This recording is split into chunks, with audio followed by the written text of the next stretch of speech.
Hi, and welcome to the Grove Podcast video series. I'm Matt Battiali, your host.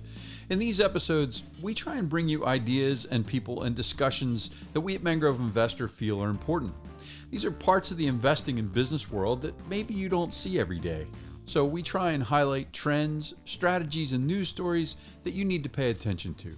So sit back, enjoy this episode, and thanks very much for watching. Hi, I'm Matt Battiali from Mangrove Investor. And I want to do the second part of my copper discussion, copper thoughts.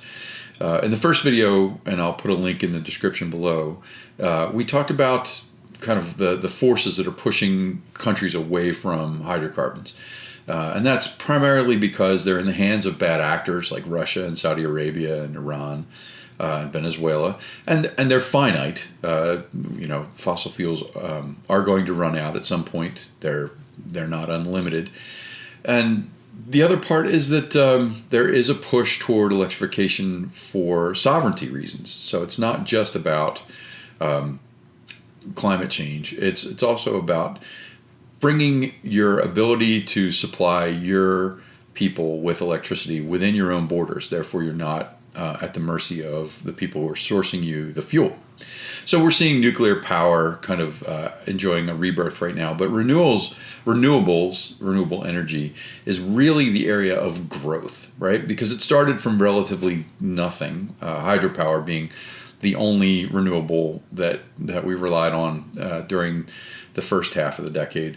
Now we're seeing renewables really grow in popularity because you can put solar panels or wind farms inside your own borders and generate electricity, and that's good for sovereignty, right? So McKinsey, a study by McKinsey estimates that by 2026, global renewables will rise more than 80% from 2020 levels. So this is an area of massive growth. And what that's going to do is drive demand for copper. So the International Energy Agency says the world is set to add as much renewable power in the next 5 years as it did in the last 20. S&P Global just put out a massive study on copper demand. It's a must-read if you haven't read it. Daniel Yergin, who is the expert in oil and gas, his book The Prize is iconic. I have a dog-eared copy of it kicking around here somewhere. He has switched to copper and says copper is going to be, for the next 2 decades, what oil was for the past 5. This is very important. So their study projects that copper demand will double in 12 years. The most optimistic projections have demand exceeding supply in 12 years. So even if we do everything right, and I promise you we won't, but even if we do everything right, we permit everything, we get recycling up and going, we reduce demand, you're still going to see demand exceed supply within the next 10 to 12 years. Demand will continue to grow through 2050. That's their projection as well. And if we don't increase the copper supply by 40%, the market will be short by nearly 10 million metric tons in 12 years. Now that's really important because that's about as much as the top 20 copper mines in the world produce today. So that's massive, right? It's actually copper scarcity may take on the same destabilizing threat to international security that oil and gas played in the last 20 years. So copper's a big deal right now. It is a place that everyone should be looking to invest. I think you should have this in your portfolio now, and you should be willing to hold it for 3 to 5 years. And I think you're gonna benefit from that. Probably there will be opportunities to move in and out of copper in that period, but it certainly is something that should be top of mind. So one of my favorite statistics from the S&P study said, and this isn't great for those of us who live in the States, but I thought it was really valuable. In the worst case projection that we don't get anything right, the U.S. must import 67% of its refined copper. So we're going to be back to importing for energy security. In the best case, we get everything right. In the best case scenario, the U.S. still has to import 57% of its copper. That's terrible.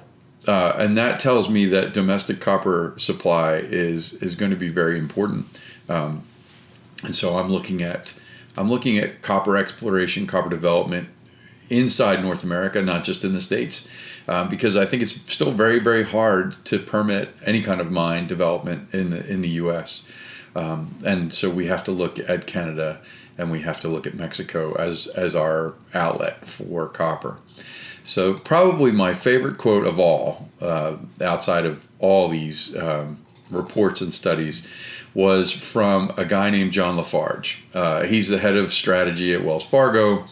And basically what he said was, we're going to look back at 2022 and think, whoops, the market is just reflecting the immediate concerns. So his point being that the copper price is moving up and down on concerns of inflation, on concerns of banking crisis, on, just the kind of day-to-day winds of change. And it's not pricing in kind of the massive shortfall that we're seeing as you play out the forecast over 18 to 24 to 36 months.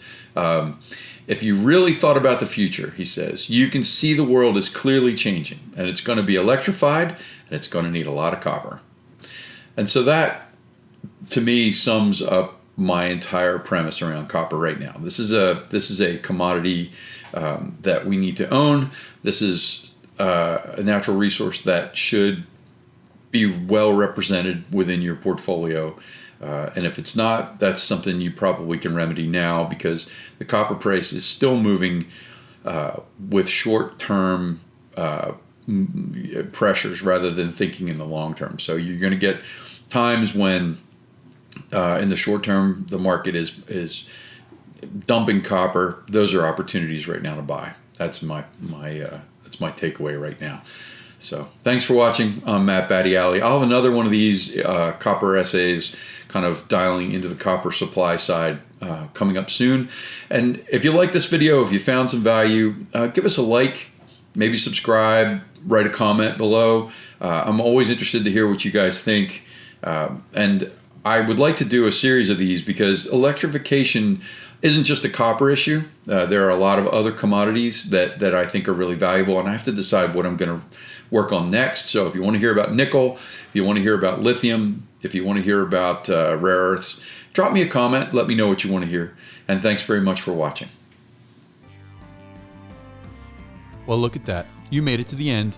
I hope you enjoyed the video, and if you did, give us a like and a subscribe. We'll make sure you keep getting great video content just like this. And thanks, as always, to Rob and Static in Verona for the music. I'm Matt Battiali for Mangrove Investor. Thanks for watching.